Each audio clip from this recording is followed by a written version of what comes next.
यहां दूसरी चीज मुझे ये बतानी है कि आज बुनियादी तौर पर सबसे पहला फर्ज हमारा नमाज है। नमाज, आज नमाज ही के ताल्लुक से देख लें, हम नमाज पढ़ते हैं। कुरान ने कहा वरब्बक फकब्बिर, अपने परवरदिगार की बड़ाई बयान कीजिए, जिक्र कीजिए, तस्बीह बयान कीजिए, अजमत बयान कीजिए, परवरदिगार आलम के तकद्दुस को बयान कीजिए, यानी नमाज पढ़िए। जाहिर आप देख रहे हैं कि नमाज हम पढ़ते जरूर हैं, एक बड़ा तबका तो नमाज ही नहीं पढ़ रहा, लेकिन जो पढ़ता है उनकी नमाजों का हाल आप देखते हैं कि उनकी नमाजों का क्या हाल है। आपको अंदाजा होगा कि उनकी नमाजों में खुशू व खुजू कितना है।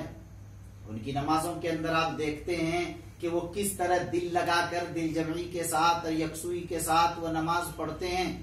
आप देख रहे हैं अच्छी तरह से।